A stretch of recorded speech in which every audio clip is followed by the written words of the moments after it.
What's up, YouTube? Welcome to another episode of Blunt Reaction, and today we're gonna be reacting to the movie Mi Familia, My Family. Now, this film came out in 1995. I remember watching it when it came out.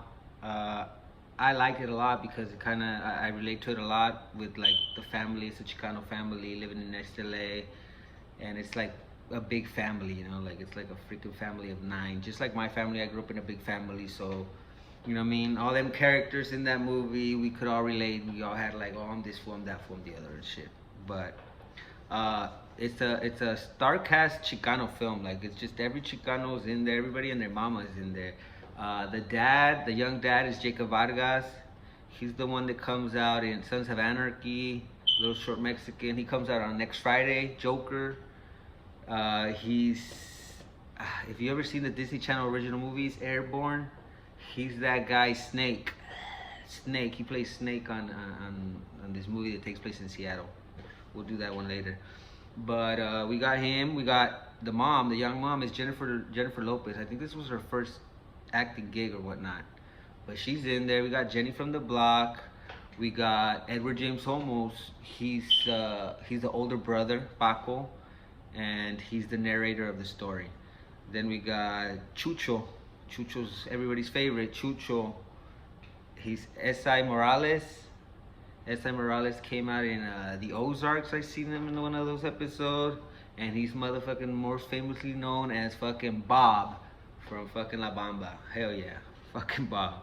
And then we got the wife of George Lopez in the George Lopez show, Angie. We got her. She's one of the sisters.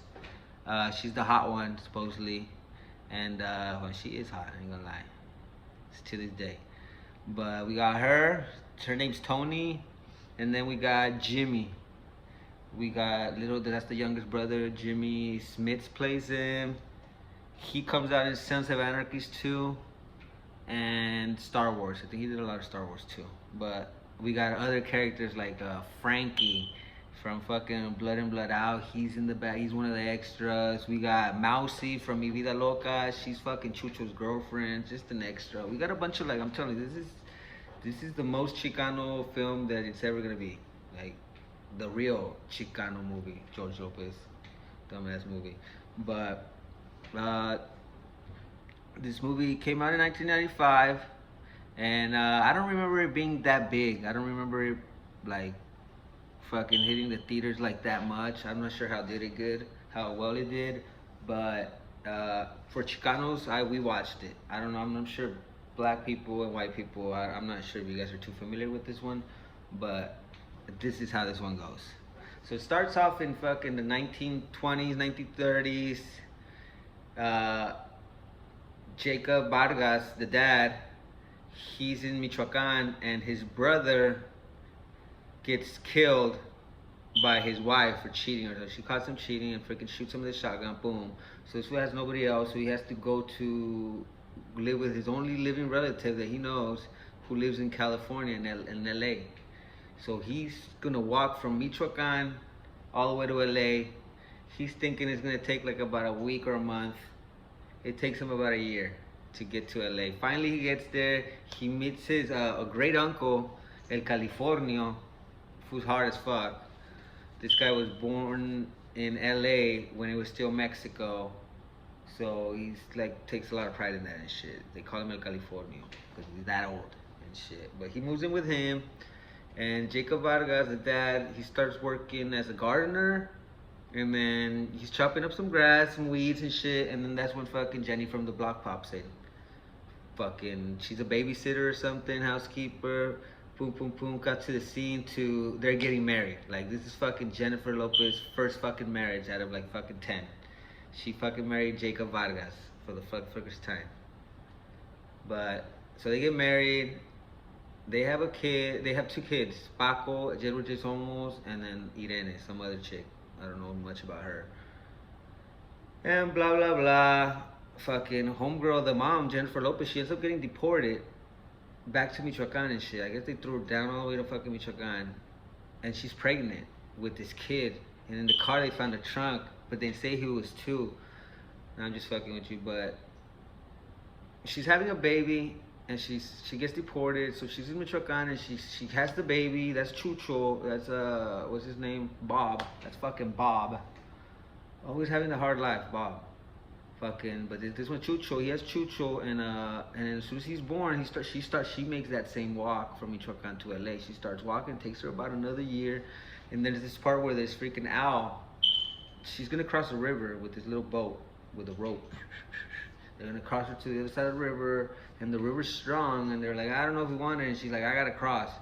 So they decided to cross her, but she sees a white owl on the tree, and she's like, what the hell is that? The white owl flies away, boom, boom, boom. The boat tips over. Jennifer Lopez and Chucho the baby fall in there, and they're drowning. Somehow they get rescued. He's very sick. He's got pneumonia or whatever the hell. He's dying, so she takes him to this witchcraft. This witchcraft saves him and tells her that the river will one day come back to take homeboy's life again. To expect that. Blah, blah, blah. It's gonna happen. So she fucking, she shows up, I guess, eventually. It takes about a year to show up, maybe more because she was pregnant. So it was 2 years. This lady's gone for 2 years, shows up with a kid. Who the hell she thinks she is? Fucking the Virgin married? I don't know. If I was fucking Jacob Vargas, I would have been like, girl, shit, I'm good to have you back, but you need a DNA. You walking around with that fat old booty. Somebody hit that for sure. But anyways, he didn't say shit. I guess he believes in the fucking Espiritu Santo or whatnot. But they get back together, and then it cuts to the 1959, 1958, más o menos. Fucking Chucho's grown up, she's ironing. They introduce more brothers. They got Memo. Memo's weak as fuck. Fucking Santana from Blood In Blood Out plays Memo, the grown up.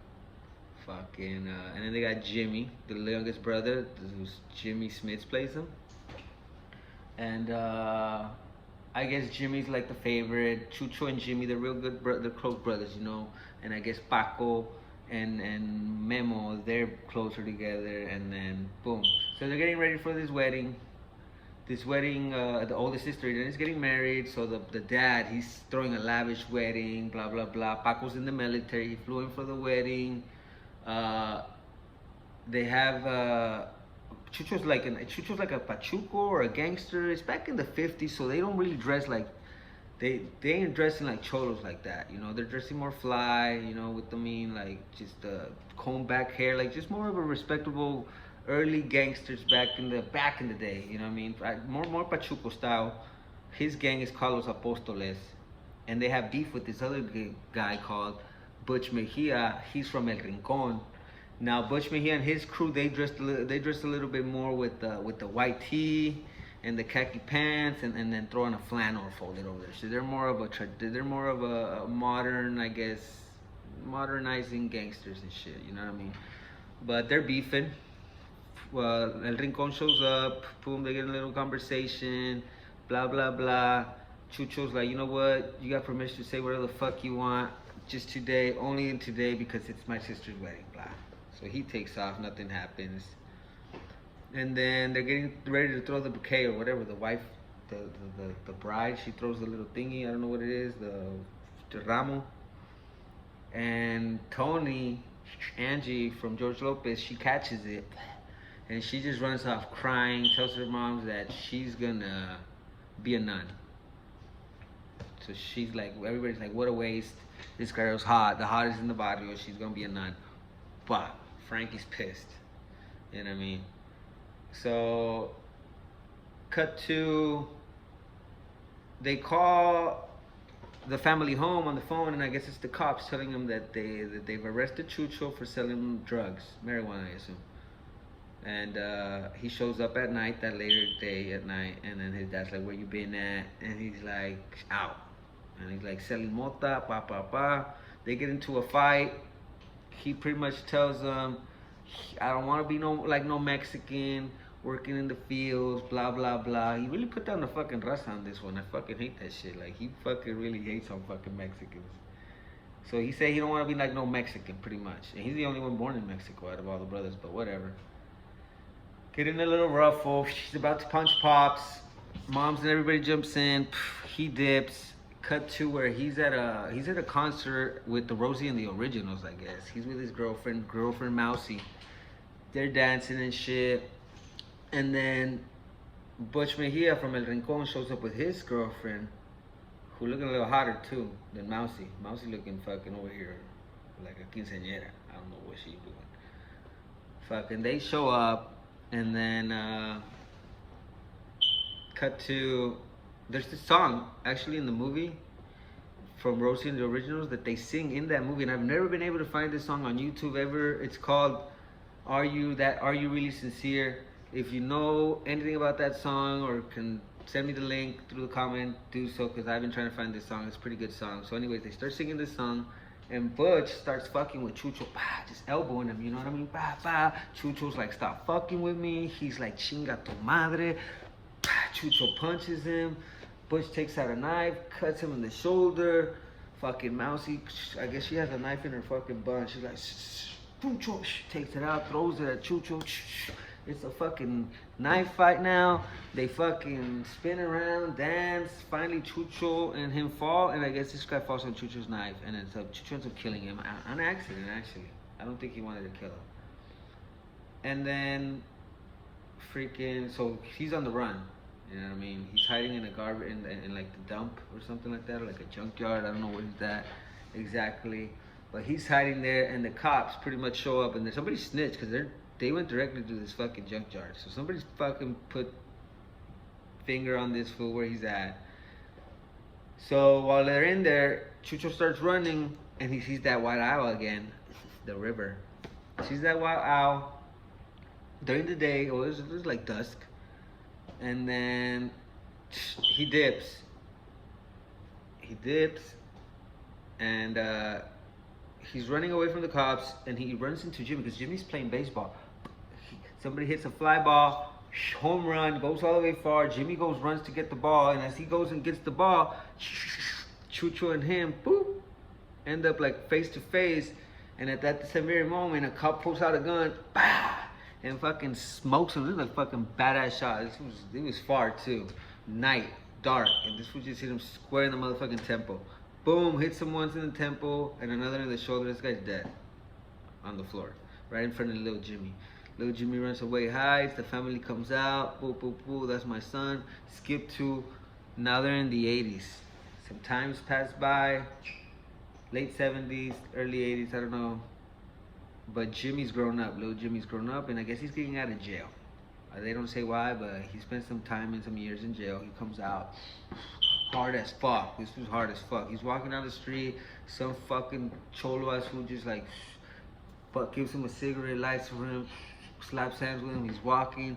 Some fucking hyena's coming, and he just walks up to her, grabs her, max on her, and then fucking just keeps it pushing. Like this fool fucking making El Duran for me. I look like a fucking chump. This motherfucker's walking out like this shit. He ain't been out for fucking, he's been locked up for years. How the hell does he have that much fucking pull and shit? Usually somebody comes out of jail and they're like, oh shit, that fool out. Yeah, people are avoiding him for a little bit till this fool comes to us. But anyways, he shows up to his parents' house, and it's all changed that, you know, his dad's still growing cornfield in the back, blah, blah, blah. Comes up to Tony, Angie. She was a nun. She became a nun and ended up messing around with the priest. So her and the priest are fucking, and they're married now. So she shows up, tells her parents this. Mom's faints, blah, blah, blah. This is where that went from there.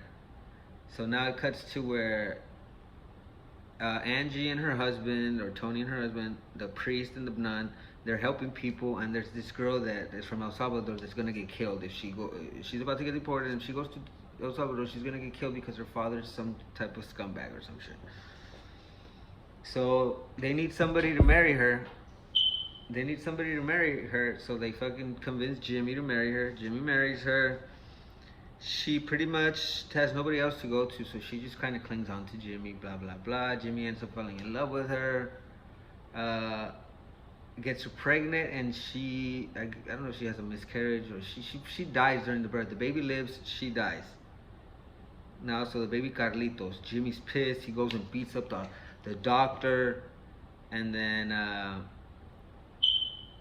freaking cut to where he's like robbing he's out of control. He lost his wife. He's the only girl that ever loved him and shit. And then they cut to a scene where he's robbing like something. I guess they break in him and says, "Well, homie, break in," and he just starts breaking all the glass, all the alarm come. He kind of wants to get locked up. Fucking, he's in jail and tells his brother Paco, like, I don't want to see my son. Tell him I'm dead. Blah blah blah. Don't bring him to see me. I don't want to hear shit about none of you fools. I'm gonna do my time. Don't visit me. Don't do shit. I little guacho. He's hating life. But I guess that happens, and then he comes out after I don't know how long. It doesn't say. But they have this scene where I don't know what the fuck is wrong with these 90s movies, but every 90s movies like has a black cop being racist towards a black person, and in this movie they have a Mexican as CO. Fucking, when Jimmy comes back to jail after getting arrested from that robbery, he's like, this Mexican, this fool's the same guy that comes out as Chivo from Blood and Blood Out. This guy that plays him, he's the CO, and he's like, I knew you'd be back. Your kind always comes back. And I'm just like, fool, you is darker than this fool. What the fuck is he talking about? Well, I deport you before I deport him. I don't know what the I don't know. They did that in the 90s, every single fucking movie. We're gonna keep count of those shit, because Boys in the Hood had it, this shit had it. We're gonna keep count on how much fucking racial shit these 90s were like. The white people ain't the racists, is pretty much what they're saying. These motherfuckers are saying people is racist against their own people, which is fucking true. That's crazy. But anyways, so that happens, and he gets out. He goes to see his family. He tells them he's gonna leave, and he don't want to see his son. Pooh, Carlitos comes out. They meet. Carlitos giving him a hard time. He doesn't want to be around him. Doesn't like him. Talks shit to him. Typical shit.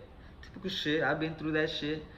And then he feels bad because he wasn't locked up. Blah blah blah. And then finally, pretty much, it cuts to the movie just being like, Jimmy reunites with his son and shit, and they leave to Texas to find Carlitos' real dad, because he has a big truck, wears boots, cowboy hat, and has a gun on the side of his. That's how he describes his dad to Jimmy, who was his actual father, when he's like, you're not my father. My dad lives in Texas, drives a fucking big truck. He pretty much describes the truth of, I live in Texas now, so this motherfucker described every Texan out here. It's funny as hell how Californians think of Texans, but it's true somehow. So that's the just ends. I guess they leave, and then the whole family just went their own way. The house ends up being alone, just typical like everybody. You know, my mom's and dad, they're pretty much alone in this big house now, and that's pretty much what happens in this movie. And it's a fucking, I love the film. I've always liked it. When I saw it when I was younger, even though it's not like as gangster as some shit, this is not like the gangster shit tampoco. This is a nice wholesome family film. Has a little bit of everything and shit, but you could watch it with your kids. It's a good film, very entertaining. Like I said, the cast is fucking just, everybody is in it. It's a good fucking film. Like everybody's like first role pretty much. Like everybody that pretty much started from there, and I always liked it. Like I said, I related to it a lot growing up in San Diego. It's just a good film, man. And honestly, I'm gonna give it to this film 1 out of 5 blunts. I'm gonna give Mi Familia. I'm gonna hold off on that 5, and I'm gonna give them that 3. I'm gonna smoke 3 blunts for them, because this is a good film. I really enjoy it. You guys should check it out. Thanks for watching. Check you guys out in the next one.